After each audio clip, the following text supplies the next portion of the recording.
Section 4.5 is Optimization Part 2.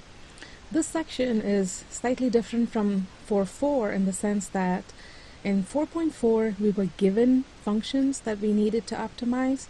In Optimization Part 2 we will need to read a problem and come up with a function ourselves and then find the absolute max or min. So the technique is similar from before, we just have to do some reading comprehension and then set up our function. So some guidelines to be able to do this. This is also found in the textbook. First, read the problem. Read the problem carefully. Draw a picture if needed.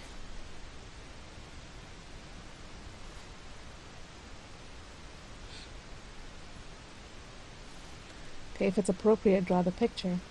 The next thing is you need to come up with, create the objective function. The function that needs to be maximized or minimized. The objective function to be optimized. Optimized meaning maximized or minimized depending upon the situation. Okay, so read the problem, create the objective function, then look for other conditions. Okay, read the question again. Read the question. Look for any restrictions or conditions. And then you go back to the objective function and incorporate the restrictions in the objective function. Okay, you may need to rewrite the objective function.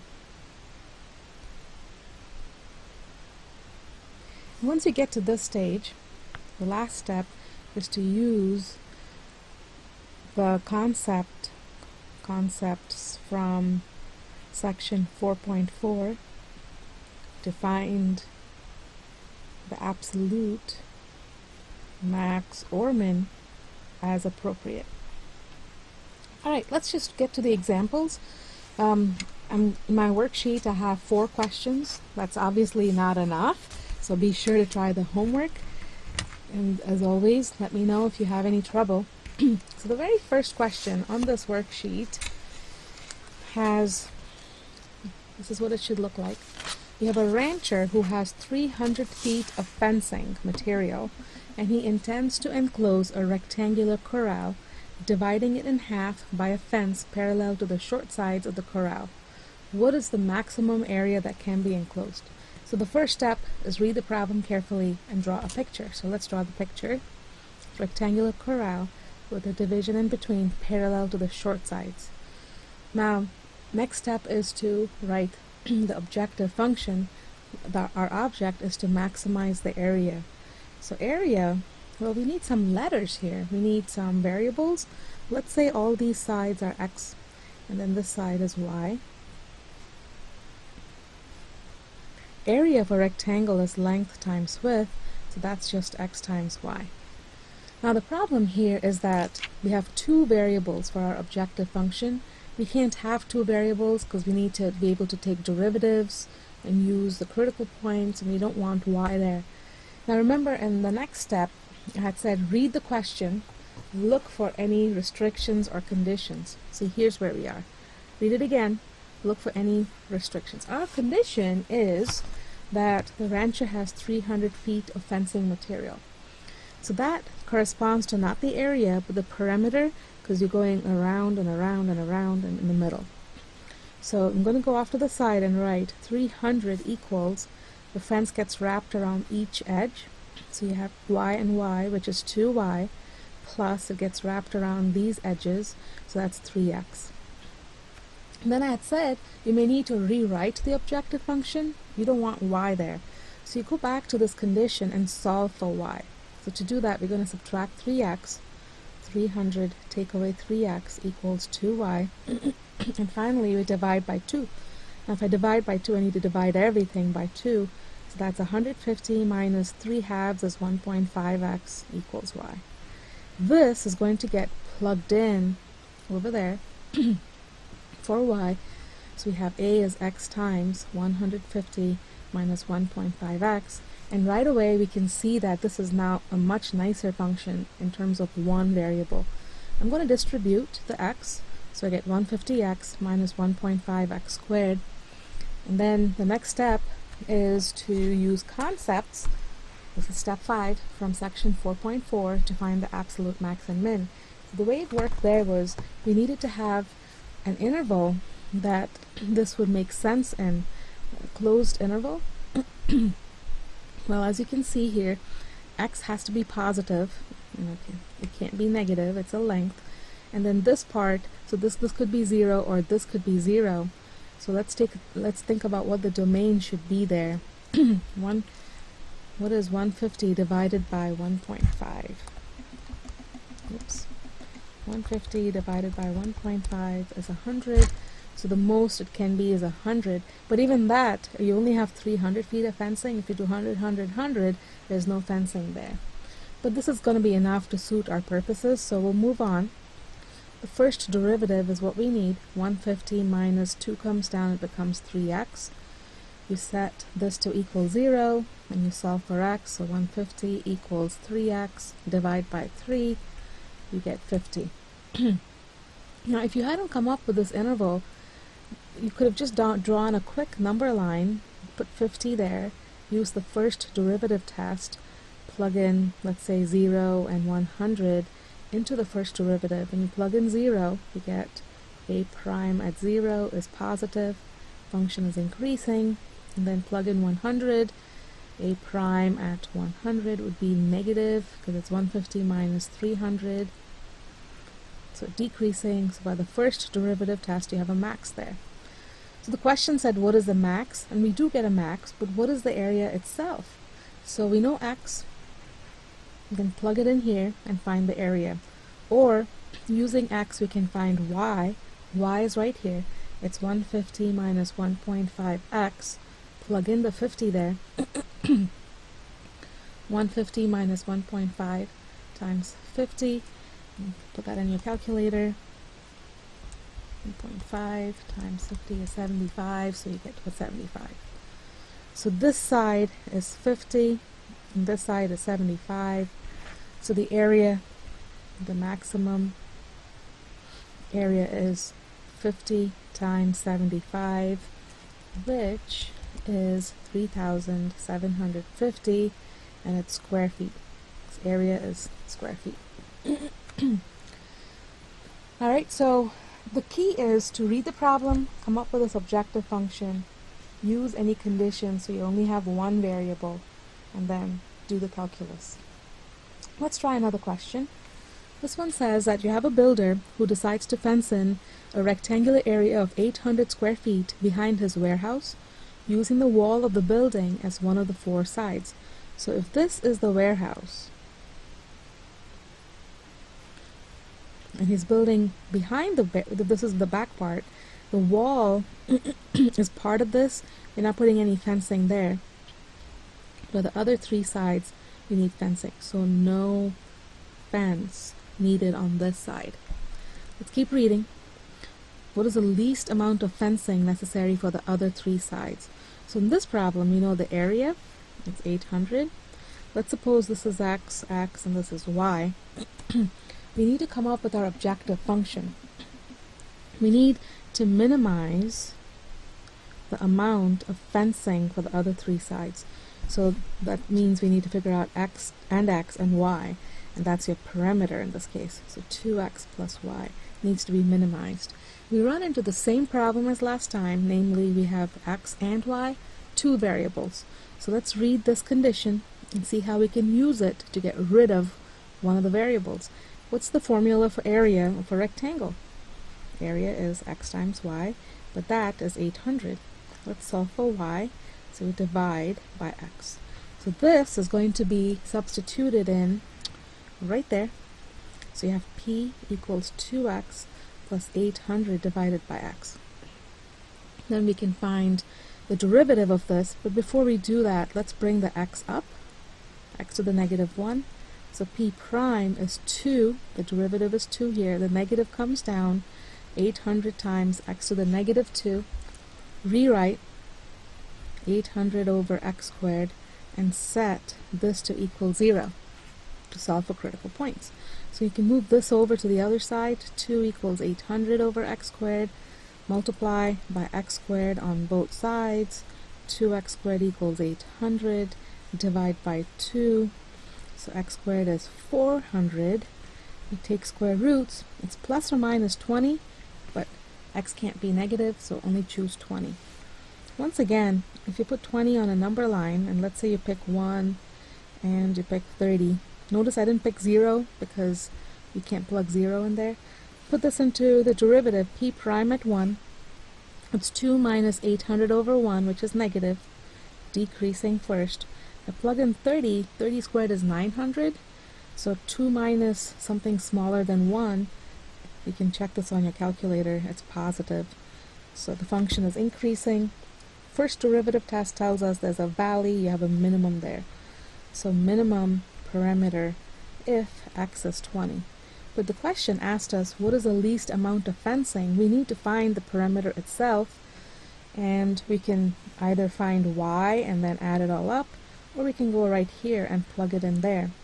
P is 2x plus 800 over x. Plug in 20 for x. 2 times 20 plus 800 over 20. That's 40 plus 40, and that's 80 feet. Not square feet, it's not area, it's just 80 feet. So I have a comment at the bottom of this worksheet. What is the difference between the above two questions? So the first question, we needed to find maximum area, and you were given the perimeter. Whereas in the second one, we need to find minimum perimeter, and you were given the area. So it's sort of flip-flopped. Okay, so the difference is problem 1, we needed to maximize area given fixed perimeter. In problem 2, we needed to minimize perimeter, and you were given fixed area. So next time you build a fence around your kitchen garden, think about using calculus. Alright, now the next question is a classic problem that you've seen in some pre-calculus classes, where you make a box by taking a piece of cardboard and cutting squares from each corner, folding up the sides. And you see that when you buy those crackers, you know, those Austin crackers, those boxes. If you take one of those apart, you'll see what I mean. Okay, they're open on top, and they put the crackers in there. And what they do is they start out with a rectangle, but in this case we have a square that's 16 by 16. And then what happens is you cut equal squares from each corner. There's a square cut out, and then you fold up the sides. Okay, so this part gets cut out. This is gone, this is gone, this is gone, and then you lift, lift, lift, and lift.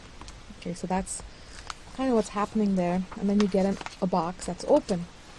Now the question is, how do you make this cut? What should this length be so that your box has maximum volume? Okay, so I'm just going to explain that with this piece of paper here real quick. So we're cutting out the square from each corner. So there it's gone.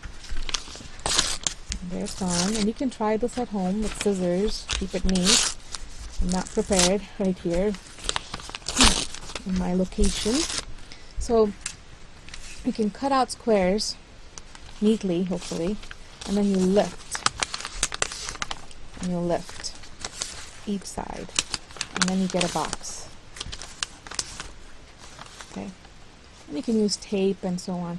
But when you do buy those crackers and those Pringles 100-calorie serving containers, they actually don't cut it off. They just put a little slit, and then they just fold it in, and they use glue. Okay, so that's what happens there.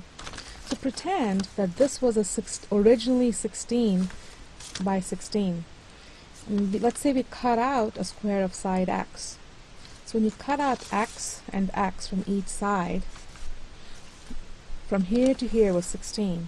If you cut out x and x, this side is now 16 minus 2x, because you cut out 2 x's. Since this was also 16 in the beginning, and we cut out x and x, it's 16 minus 2x. Now, volume of a box. So let's go back here. It says for maximum volume. Volume is length times width times height. So as I said earlier, this was 16 originally, but if this is x and x is cut out, the length of the box is actually 16 minus 2x. The same goes for the width. Originally it was 16, but we cut out x and x from each side, so the width is 16 minus 2x. Now the height comes from lifting. So this part, which we cut out as x, we lift it to get the box. So the height is the height from here. So height, h, is x. So to be able to figure out the maximum volume, we need to take the derivative. So to be able to do that, it may be easier to distribute and clean all this up. So I'm going to do that real quick. 16 times 16 is 256, minus 32x, minus another 32x, plus 4x squared, and then there's an x out there. Combine like terms, 256 minus 64x, plus 4x squared, multiplied all by x. I'm going to distribute and put it in order. So I'll do 4x cubed first, minus 64x squared next, plus 256x. Then we take the derivative, v prime, just 12x squared minus 128x, plus 256. We need to set this to equal 0. I want to see if there's a GCF I can take out from here. I want to see if 128 is divisible by 12, and it's not. So how about 128 divided by maybe 2 times 6 is 12, so it's maybe by 4, and this is also divisible by 4, so I can take out a 4. So I'm left with 3x squared minus 32x plus 256 divided by 4 is 64. Then I need to set this to equal 0. 4 is never 0, so you're looking at a quadratic equation. So this could get a little messy. If you have a program for the quadratic formula, that would be helpful. I have one on my calculator. I'll show you how it works. And if you're interested, I can give it to you right before the test. So there it is, program quad. Whoa, it's not working. So maybe I should just do it the old-fashioned way. I have a bad calculator here. So x is equal to negative b plus or minus square root of b squared minus 4ac all divided by 2a.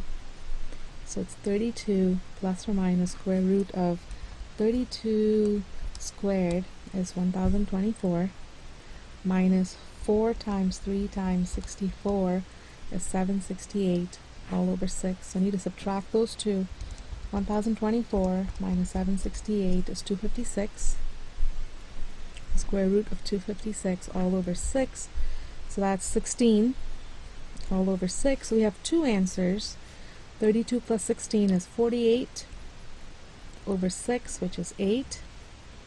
Or 32 minus 16, which is 16 over 6, which 2 times 8, 2 times 3, which is 8/3 is like 2.6 repeating.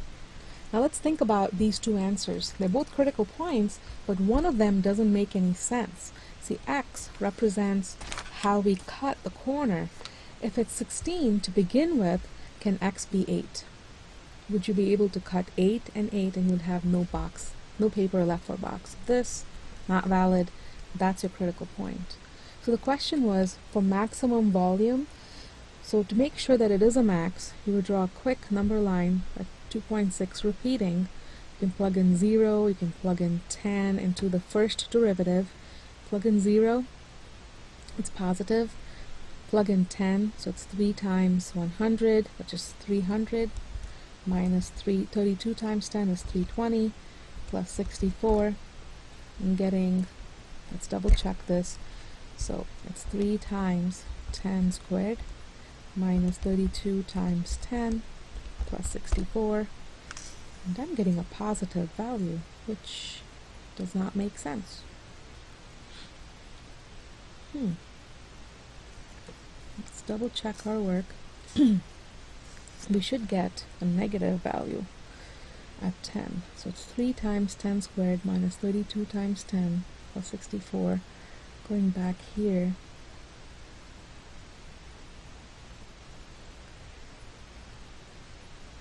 oh, I see. We can't use 10 because 8 comes along the way. We should really use something like 3. So if you do 3 times 3 squared minus 32 times 3 plus 64 is negative 5. So we don't want to go past 8 because that's when the box cannot be built. So we have a maximum if the squares, what size squares should be cut? Squares are 8/3 by 8/3. So this may be something you want to rewind and watch again to make sure you understand. Grab a piece of paper, build a box, try to redo this problem on your own, see if it makes sense. There are some problems like this in your homework, so keep this handy. The last problem talks about something that happens frequently when you're doing long trips or trips with groups of people. It says here that if exactly 206 people sign up for a charter flight, the Leisure World Travel Agency charges $286 per person. However, if more than 206 people sign up for the flight, assume this is the case, then every fare is reduced by $1 times the number of passengers above 206. Determine how many passengers will result in the maximum revenue for the travel agency.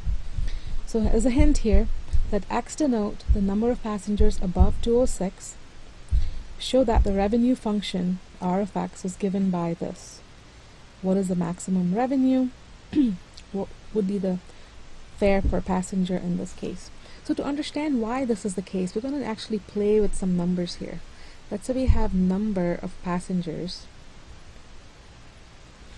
Okay, let's start out with 206, and then we'll talk about revenue. Okay, or we should first do cost per person, and then the revenue. So if 206 people go, then the cost per person is $286. So the revenue is this amount times that amount. So it's 206 times 286, which is some dollar amount. We don't really care about that right now. If this goes up by 1, if you have one more passenger, then the cost goes down by $1. So it's 286 minus 1. Okay, and to find the revenue, you multiply these two. So it's 206 plus 1 times 286 minus 1 is some dollar amount. Okay, now notice how I'm not actually making this 207. I want to look for a pattern. Okay, this may be a good time to actually calculate these amounts just to see what's happening. For the first one, I'm getting 58,916. And if I do the next one, 207 times 285, oops, typo, 207 times 285, it's 58995. So as you can see, the revenue is going up even though the price is going down because you have one more person. So if you have 206 plus 2 more people, then the cost goes down by $2 per person. So if we multiply these two, so we're going to do this times this, and we'll see what we get. So it's 206 plus 2, which is 208, times 284, and what do you know? It's going up somewhere. Now obviously it's not going to keep going up because after a while this cost will reduce so much that it'll get close to 0, and then we're not going to make much money. So we need to find that optimal amount. How many people should be there? Now, are we looking for a pattern here? And it says if X is the number of passengers above 206, that means if this is X, then you can see that the pattern is if you have X people, then the cost is 286 minus X, which means the revenue, R of X, is indeed what was given. It's the 206 plus X, times 286 minus x. To find the maximum, we need to take the derivative. Before I do that, I'm going to actually distribute, might make it easier for us. So it's 206 times 206 times 286, 58,916.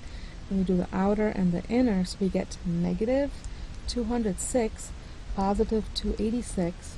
One more time, that would be negative, that's the outer, negative 206, plus the inner 286, and that's 80x minus x squared. Now let's take the derivative, get 80 minus 2x, I set it to equal 0, 2x equals 80, x is 40. Now right now I feel like taking the second derivative and using the second derivative test would be easy. Second derivative is negative 2, which means it's concave down, so you have a max. So we do have a max if 40 more people show up. So we need 206 plus 40, which means we need 246 passengers. And what would the fare per passenger be in this case? Well, it would be 286 minus 40. So each person will be paying. It's going to be an interesting answer. You get $246. And the revenue would be this times this, which is $60,516. Now you could try and program Excel if you're familiar with Microsoft Excel and make a formula and look to see how the numbers change. It's a very interesting exercise. Alright, try the homework again. This is the last video for the course. Let me know if you have any questions. Final exam will be soon.